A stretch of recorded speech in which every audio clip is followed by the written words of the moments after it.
Hello friends, welcome to my channel Smart Study by Shelly. So in today's video, we are going to read the chapter first of class 8 geography. Is titled Resources and Introduction. And one more thing, we have not put this video in a part and we will finish this chapter in this video. So let's start. Chapter name is Resources and Introduction means संसाधनों का परिचय. An environment consists of all the living and non-living things that surround an organism. In an environment, living things are supplied with conditions that are necessary for their survival. The earth is our environment. It supplies us with air, water, and food, which are necessary for our survival. It also supplies us with metals such as iron, copper, and gold, and with energy source such as petroleum, natural gas, and coal. All these are examples of natural resources. पर्यावरण में सभी जीवित और गैर जीवित चीज़ें होती हैं, यानी लिविंग्स और नॉन लिविंग थिंग्स, जो एक जीव को घेरे हुए हैं. पर्यावरण में जीवित चीज़ों को उन स्थितियों के साथ आपूर्ति यानी सप्लाई किया जाता है जो उनके अस्तित्व के लिए आवश्यक हैं. पृथ्वी हमारा पर्यावरण है जो हमें वायु, जल और भोजन प्रदान करता है जो हमारे अस्तित्व के लिए आवश्यक है. यह हमें लोहा, तांबा और सोने जैसी धातुओं के साथ साथ ऊर्जा स्रोत जैसे पेट्रोलियम, प्राकृतिक गैस और कोयला भी सप्लाई करता है. ये सभी प्राकृतिक संसाधनों के ही उदाहरण हैं. नेक्स्ट हेडिंग है what are the resources. Means संसाधन क्या हैं. Anything that we can use to meet and satisfy our needs is a resource. In your own house or in your environment, you can find many types of resources. Anything which can be used and whose usefulness and value increases by its modification is called resource. If a thing has a value, then it is a resource. The use of a resource gives it a value. Value means worth.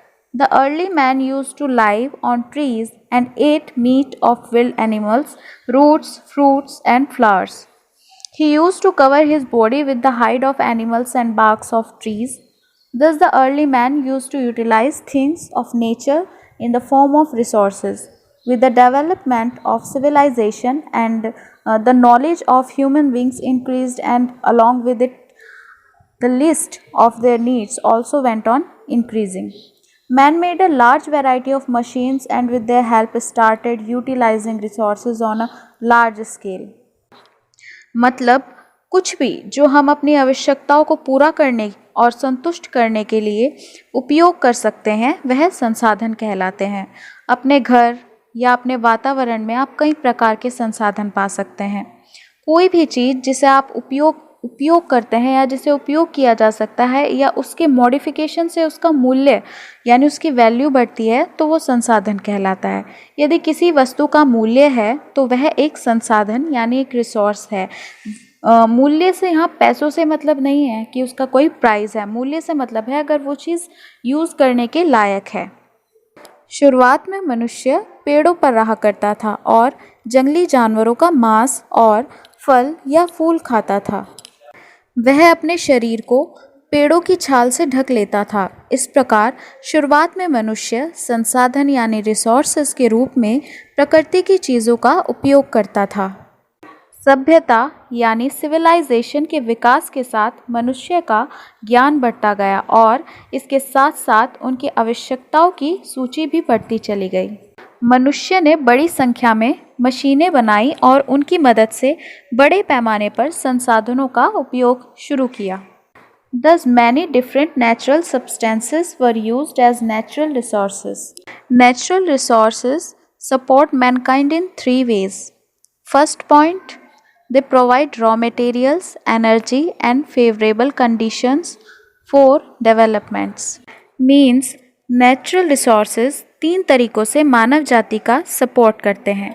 First point है वे हमें कच्चा माल, ऊर्जा और विकास के लिए अनुकूल स्थिति प्रदान करते हैं. सेकंड पॉइंट है they make natural environment suitable for human beings and other form of life. Means वे प्राकृतिक वातावरण यानी नेचुरल एनवायरनमेंट को मानव और जीवन के अन्य रूपों के लिए उपयुक्त यानी सुटेबल बनाते हैं।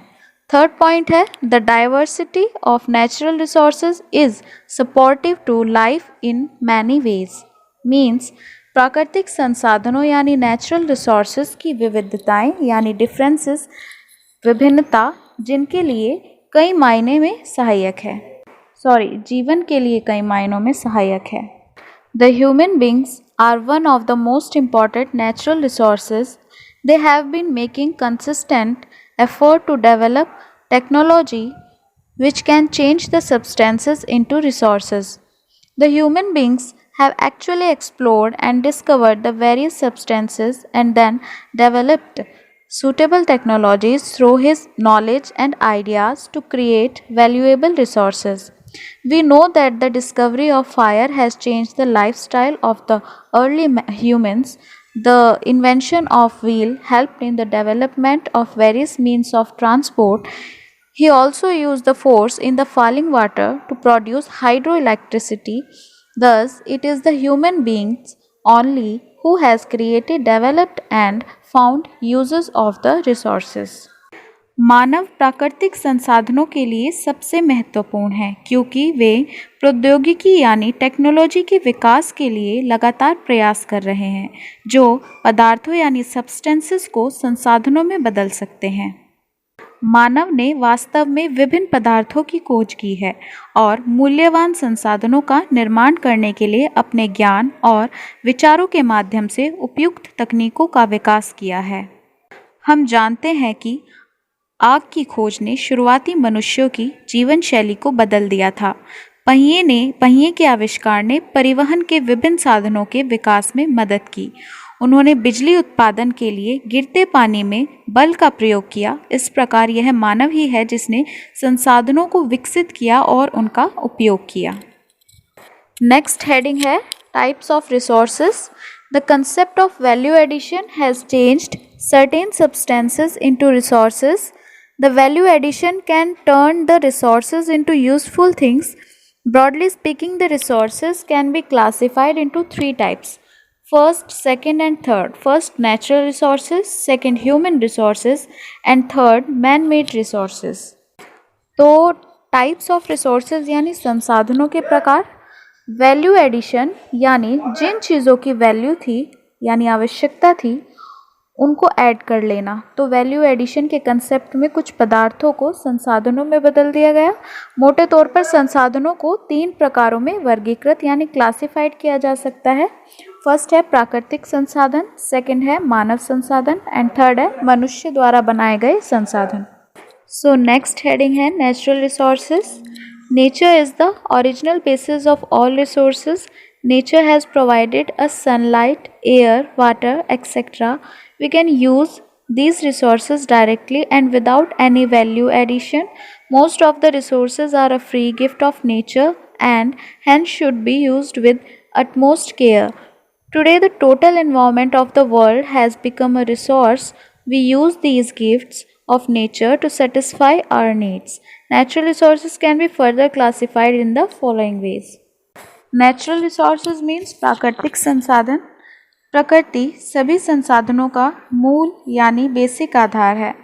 प्रकृति ने हमें धूप, हवा, पानी प्रदान किए हैं। हम इन संसाधनों का उपयोग सीधे और बिना किसी मूल्य संवर्धन के कर सकते हैं, यानी बिना कोई प्राइस पे किए हम ये चीज़ें यूज़ कर सकते हैं। अधिकांश संसाधन प्रकृति का एक मुफ्त उपहार है और इसलिए इसका काफ़ी सावधानी के साथ उपयोग किया जाना चाहिए।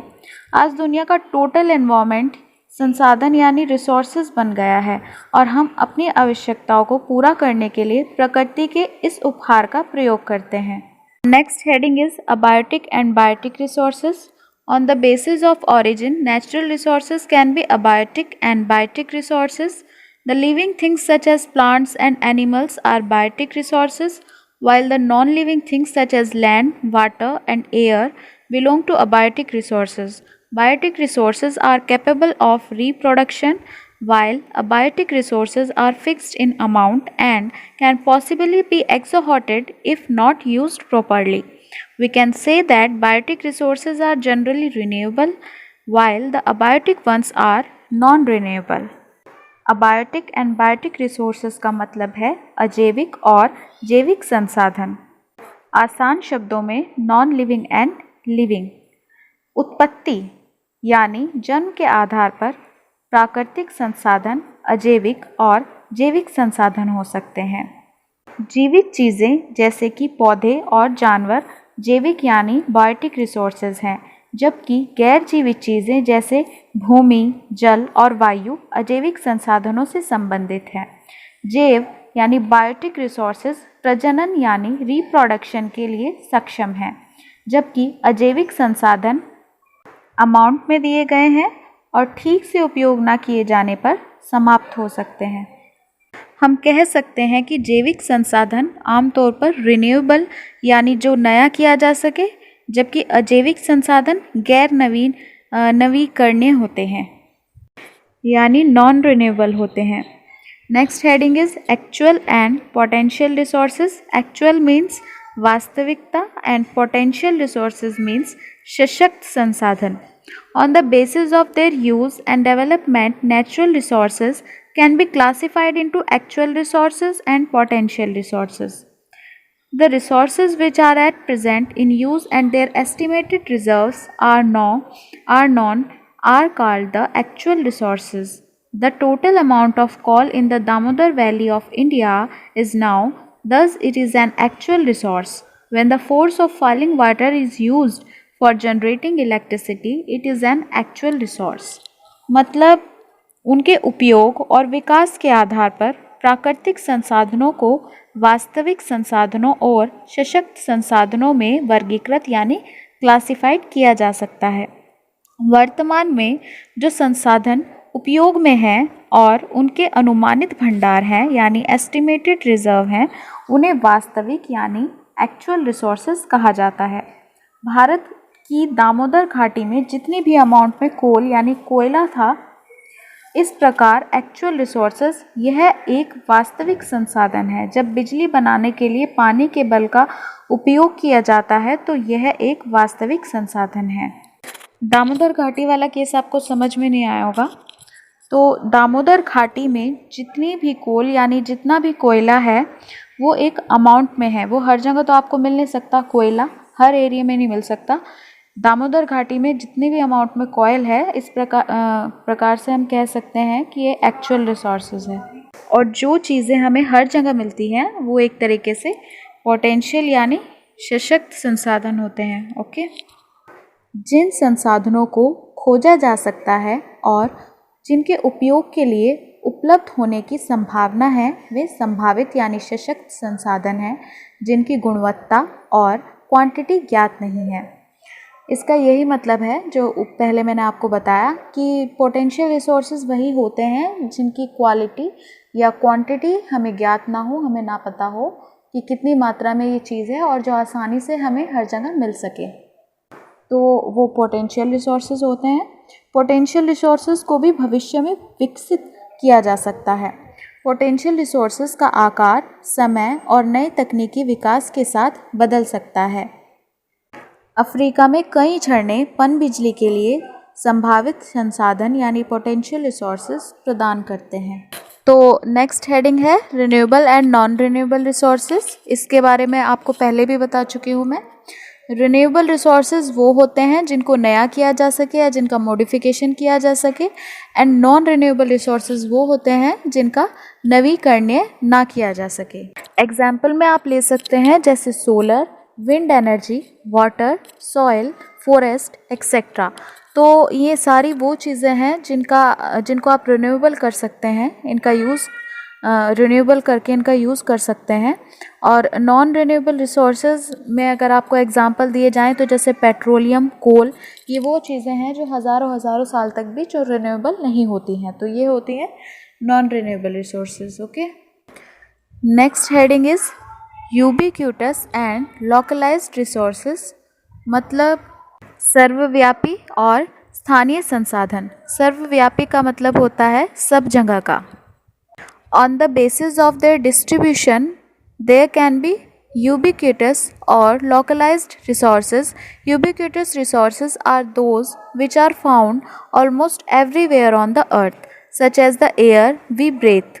The resources like reserves of iron, copper, coal, etc. are not found everywhere but are confined to certain places. These are called the localized resources. The distribution of localized resources is highly uneven on the surface of the earth. तो distribution के आधार पर सर्वव्यापी या स्थानीय संसाधन यानी localised resources हो सकते हैं। सर्वव्यापी संसाधन वे हैं जो पृथ्वी पर लगभग हर जगह पाए जाते हैं। जैसा कि मैंने आपको ऊपर भी बताया कि सर्वव्यापी का मतलब होता है जो सब जगह हो। तो सर्वव्यापी वे संसाधन हैं जो पृथ्वी पर लगभग हर जगह पाए जाते हैं, जैसे कि हवा में हम सांस लेते हैं। लोहा, तांबा, कोयले जैसे संसाधन हर जगह नहीं पाए जाते हैं, ये कुछ स्थानों तक ही सीमित हैं। इन्हें ही लोकलाइज्ड रिसोर्सेज कहा जाता है। लोकलाइज्ड रिसोर्सेज का डिस्ट्रीब्यूशन पृथ्वी की सतह पर काफ़ी असमान है। Next heading is human resources means मानवीय संसाधन। The human beings are not only the most important but also the ultimate resource on the earth.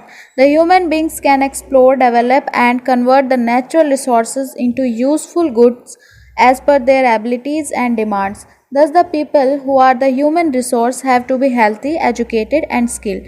The human beings are the only one who can create more resources and put them to best possible use. The human resources actually refers not only to the numbers but also to the physical and mental abilities of the people. मनुष्य न केवल सबसे महत्वपूर्ण है बल्कि पृथ्वी पर परम संसाधन है। मानव अपनी क्षमताओं और मांगों के अनुसार प्राकृतिक संसाधनों को विकसित और उपयोगी वस्तुओं में बदल सकता है। इस प्रकार जो लोग मानव संसाधन हैं उन्हें स्वस्थ और शिक्षित और कुशल होना चाहिए। Next heading is man made resources means मनुष्य द्वारा बनाए गए संसाधन। Most of the natural resources involve various processes to make them useful. Human beings have the knowledge, skill and capacity to change the natural substances into usable resources. For example, most of the metals in the ore form were not a resource until the human beings developed the technique to extract metals from the metallic ores. The natural resources can be used to make buildings, bridge, road, machinery, automobiles, ships, etc., which can be called the man-made resources. Technology is also a man-made resources. ज़्यादातर natural resources various process से निकलने के बाद ही useful होते हैं। मनुष्य के पास वो नॉलेज, वो स्किल और वो कैपेसिटी है कि वो किसी भी नेचुरल सब्सटेंसेस यानी प्राकृतिक पदार्थ को चेंज कर सके और उसे यूजेबल रिसोर्सेज में बदल सके। फॉर एग्जाम्पल, आपने देखा होगा मेटल्स यानी धातु कहीं ना कहीं से निकाले जाते हैं, या तो गुफाओं में होते हैं या फिर खोद कर खानों में से निकाले जाते हैं।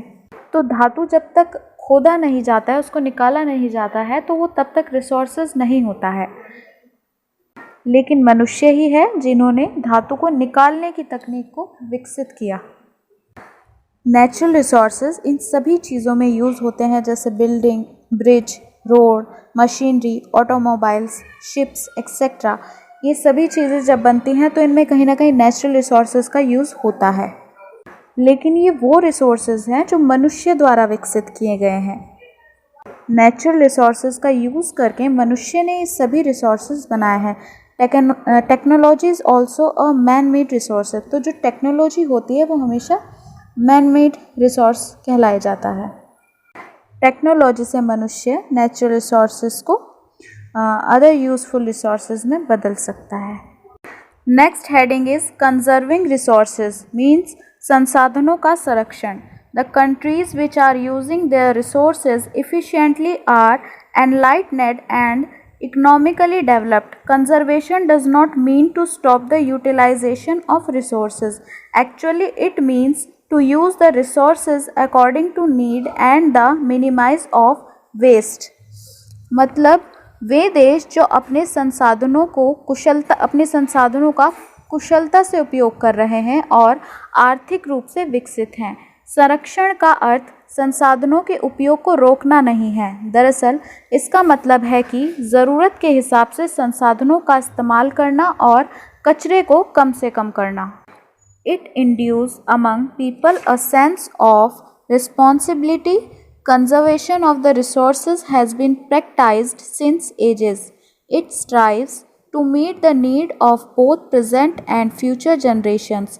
It also maintains ecological balance. The carelessness can create a situation when even the renewable resources can become very scarce and the non-renewable ones can definitely get exhausted. We can do the conservation of resources by reducing consumption or recycling the resources. यह लोगों में जिम्मेदारी की भावना पैदा करता है। युगों से संसाधनों के संरक्षण का प्रचलन रहा है। यह वर्तमान और भावी पीढ़ियों दोनों की आवश्यकताओं को पूरा करने की कोशिश करता है।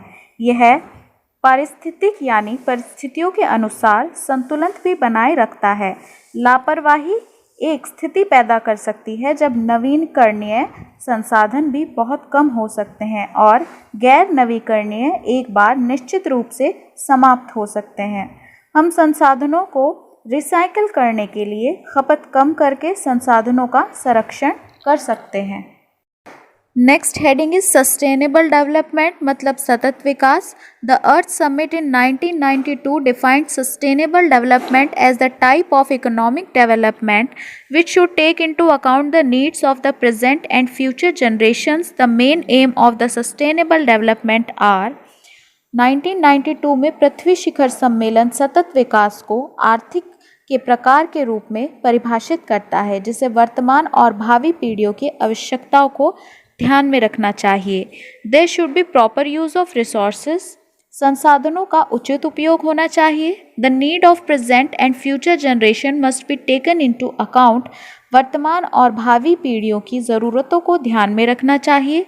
The disparities between the Nations should be reduced और रिमूव्ड, राष्ट्र के बीच असमानताओं को कम या दूर करना चाहिए। The main aim of principles of sustainable development are as under, यानी सतत विकास के मुख्य सिद्धांत इस प्रकार हैं। Respect and care for all form of life, यानी जीवन के सभी रूपों के लिए सम्मान और देखभाल। Improve the quality of human life, यानी मानव जीवन की गुणवत्ता में सुधार। थर्ड है conserve the earth vitality and diversity, यानी पृथ्वी की विभीषिका और विविधता का संरक्षण करें। Minimize the wastage of natural resources, प्राकृतिक संसाधनों का वेस्टेज कम करें। Change your attitude towards the environment, पर्यावरण के प्रति अपना दृष्टिकोण बदले। तो friends, chapter is complete. Chapter से रिलेटेड अगर आपकी कोई भी प्रॉब्लम हो तो आप कमेंट सेक्शन में पूछ सकते हैं, और अगर आपको वीडियो पसंद आया हो तो प्लीज़ वीडियो को लाइक, शेयर एंड चैनल को सब्सक्राइब करना ना भूलिए। Thank you for watching.